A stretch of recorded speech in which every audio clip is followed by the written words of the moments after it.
今日咧，我哋嚟到香山小鎮啦。咁我哋喺呢度咧有好多單位裝修緊嘅。咁我帶大家睇一間我哋差唔多完工收尾嘅單位。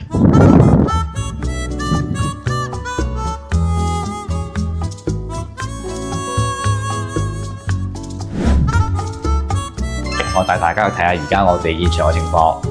嗱，一入到嚟咧就一條走廊嚟嘅。嗱，咁成個單位咧，我哋係做咗啲全屋嘅智能家居嘅。嗱，好靚仔嘅面板嘅。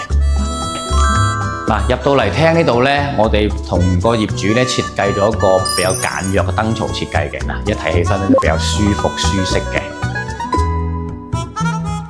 嗱，呢個位置咧，我哋同個客戶咧設計咗個偏廳。咁我就類似一個榻榻米嘅休息區嘅。嗱，我哋做咗一個簡單嘅日式屏風。嗱，呢邊全部都榻榻米嘅。咁下邊咧就可以攞嚟儲物嘅。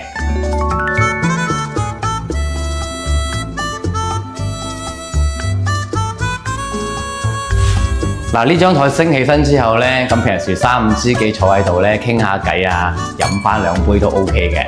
嗱，呢度咧就係我哋主人房嘅位置啦。咁主人房咧，我哋同佢做咗一個床頭背景嘅設計，咁連埋一個書台嘅連體設計嚟嘅。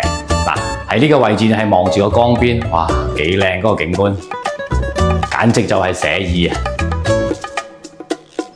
嗱，呢度就係我哋主人房嘅衣櫃啦。我哋衣櫃咧就設計咗一個開門着燈嘅設計嚟嘅。嗱，成個玻璃櫃一打開門咧，個燈就自然着咗啦。咁如果你關埋門咧，佢就自然就熄咗嘅。嗱，都比較功能化嘅。嗱，而家咧我哋嚟到衣帽間呢個位置嘅。入嚟衣帽間咧，我哋呢度側邊咧做咗個開放格嘅設計，主要攞嚟擺下啲包包啦、裝飾品嘅。咁行過嚟呢邊咧就係一個連體嘅大衣櫃。衣櫃咧我哋都係做咗啲玻璃櫃嘅設計，感覺個空間更加通透同埋時尚嘅。咁同埋業主咧佢就好多啲公仔啊裝飾品擺嘅。咁我哋喺呢度做咗一個大嘅儲物櫃，全部都攞嚟擺下啲裝飾品啊、公仔啊。咁呢邊就係一個吊櫃啦，下邊到時我哋會設計翻一個活動式嘅書台嘅。